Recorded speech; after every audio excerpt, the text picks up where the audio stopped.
Hello everyone, Mighty Benaya here, and I am casting the very beginning of our first game of our first tournament for the Universe Alternate League.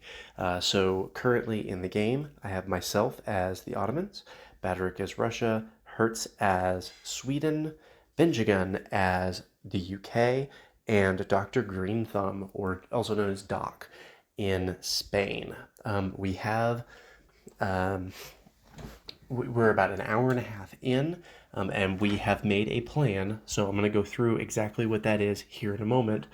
But first, I want to call out that it is incredibly important for everybody in the game to get on immediately as the game launches, so that you can do all of these things. So we are going to mass troops to attack Königsberg. We have Sweden pulling into Riga, and Badrick has not logged on yet. Badrick, this is a call for you to log on. I know that you won't see this until after you've logged on, but it is incredibly important for you to get on immediately. But we are going to push through Königsberg in through Germany, which will expose their center, and we were going to blitz them as fast as we can. Where we are going to get blitzed is here in Spain. So Dr. Green Thumb is building a fort here, here, and here, and he should have forts behind that. So he should be building like levels 2, 3 forts, and then in addition to those, everybody is building workshops so that they can build armored cars. So Dr. Green Thumb should have armored cars building in most of his other provinces. He doesn't have one there, but that's okay. He does have a workshop there. So lots of armored cars being built, and that was funded by Benjigun. So Benjigun does not have armored cars, but he does have barracks being built. Hertz should have armored cars being built in many of his. There's a barracks, armored cars and barracks.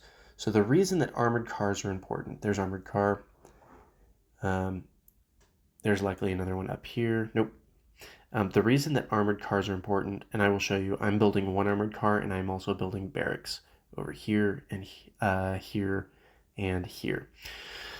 The reason armored cars are important, barracks take a day to build. Cavalry take a barracks and a workshop to build, and they take an additional day to build. Armored cars take a day to build.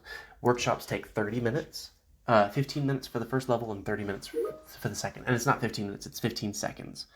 So, in order to have troops on day 3 at day change, you are only going to have infantry and armored cars, without spending gold mark, of course.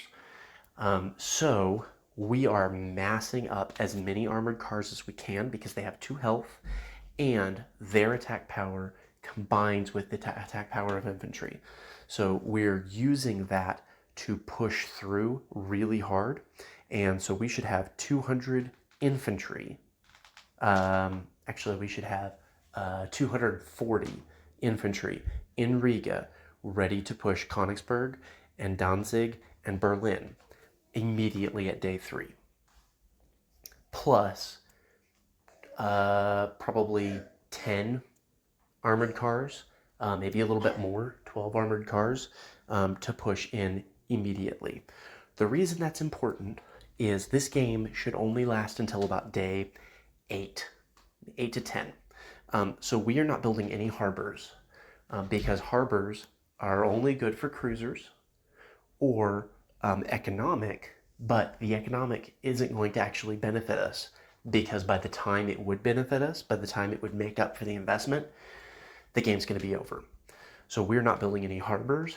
We are putting all of our wood resources into iron and getting that upfront benefit so that we can quickly KO the opponent. This is a 0 GM game. I'm excited to see how it happens. Couple things that I want to point out.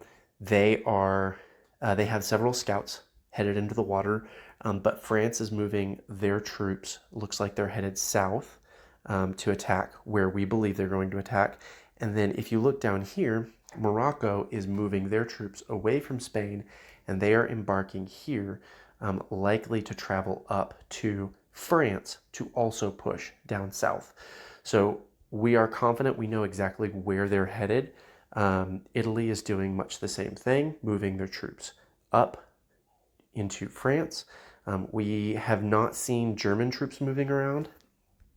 I have seen a few scouts for Hungary, but we have not seen where they are moving around. They are staying stationary. So I think we have a really good shot at winning this game. Spankerton's team has a little bit of a flip-flop from what we have. They have, instead of, they do not have Morocco, but they have the Ottomans, but every other nation is flip-flopped.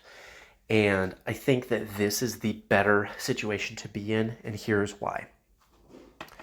This game is going to be, if they play like we do, this game is going to be decided about who can knock out the opponents first. It is going to take them, at minimum, 8 hours to kill London. And really, it's more like 10 hours, because it takes 4 hours to embark, 4 hours to disembark, and then you have to move through the water, and then you have to have the fight in London. Okay? That is just with Benjigun in London. It is going to take quite some time to embark and kill me. It takes a lot of time to kill Russia because of the spaces involved and that they move at 1/3 speed.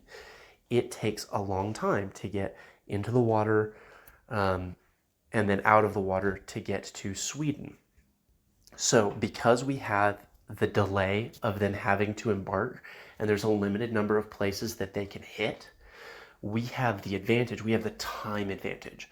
We can't help each other as much because it takes a long time for us to reinforce each other, but it takes a long time for them to move troops to kill us. And so we have the time advantage, and we can go through and kill Germany, then Austria-Hungary, then Italy, then France, in the time that it's going to take them to kill Spain and England. And that's it. So we've knocked out 4, they've knocked out 2, we're up in score and honestly in resources at that point. So that's the plan. I hope to chat with you all later. For my team, thank you to everybody who got on really quick. That is what it's going to take for us to win this tournament, is immediate logins and following the plan. I look forward to getting